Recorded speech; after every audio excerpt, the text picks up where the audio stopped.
Yesterday, we saw increase of fuel prices by margins that have never been seen there before in this country. We saw increase of fuel prices by margins that we have never experienced, I believe, since 1963. One other strange thing is that for the first time, I think, in my entire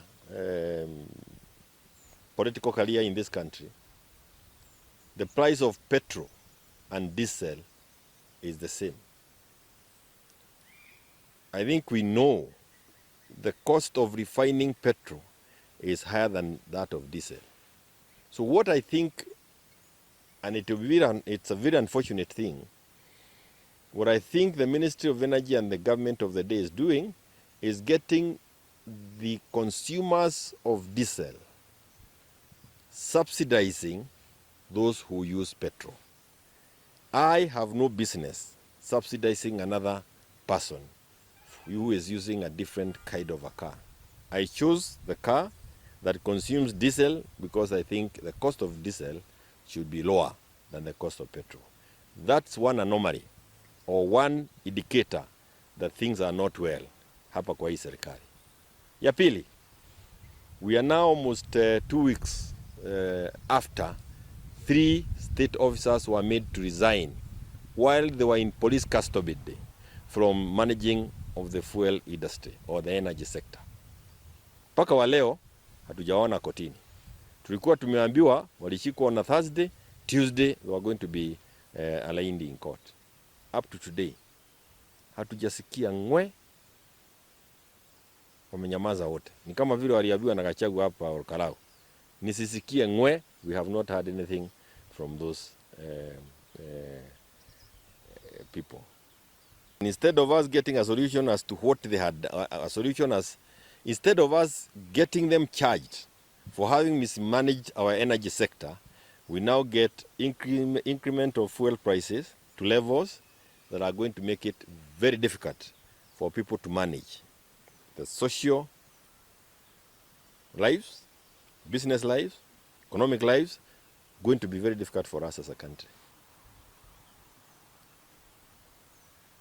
And this is a clear indication of a system that is not functioning.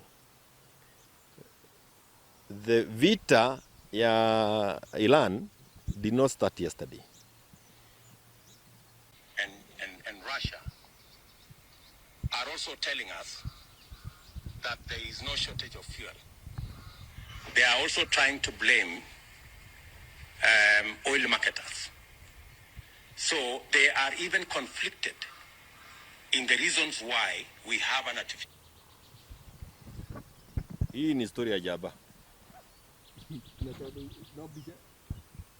Hii ni story ya jaba. We want solutions. They told us mambo ya Ukraine and Russia had nothing to do with the difficulties that we had during the time of Jubilee in power. Sisi hatutaki stories za Iran na vita huko. Wameongeza petroli jana kiwango ambacho kitaumiza wa Kenya. We need solutions. We do not want them telling us many things. Number 2, we already have countries across the world, and as even in Africa, we have Morocco, Ghana, South Africa, Malaysia, Ethiopia. These are countries that have already put in place intervention measures za kuwasaidia wakaaji wa kule kutoka kwa hii shida ambayo inaletwa na petroli, mambo ambayo yalikuwa yanajulikana.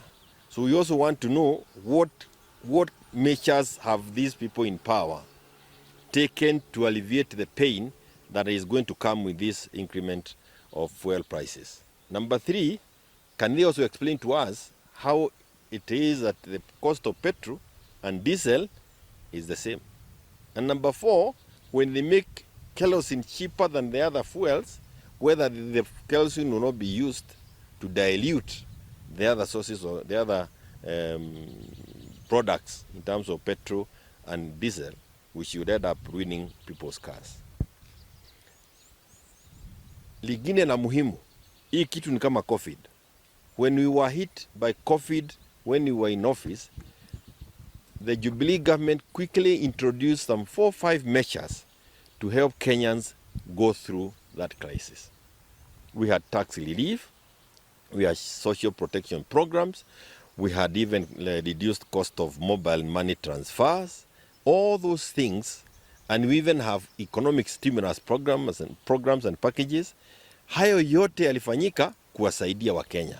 Maana ya watu kuwa serikalini sio kutuletea ile uchungu wameanza kutuletea kuanzia jana, ama kuongezea, kwa sababu ya jana ni kuongezea tangu sufuria tuweke kwa kichwa. Ni kuhakikisha kwamba tunaona ni mikakati ipi wanaweka ya kuwasaidia Wakenya. But not to start telling us stories.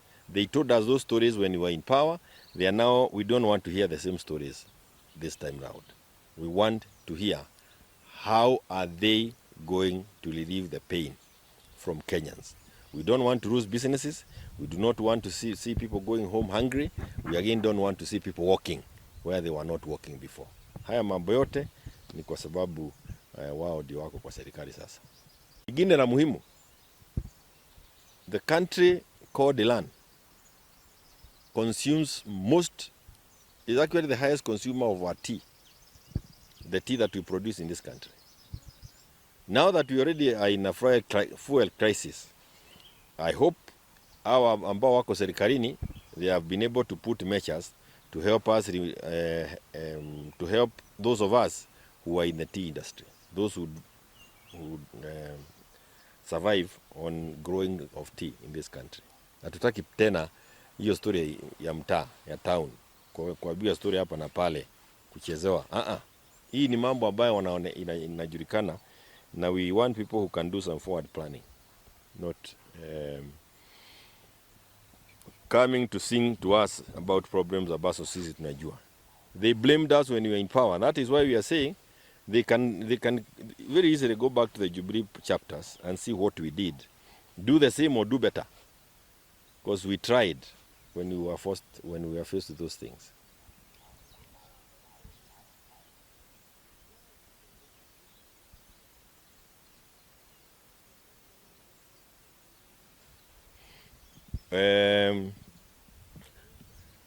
Na Gikuyu ri turauga atiriri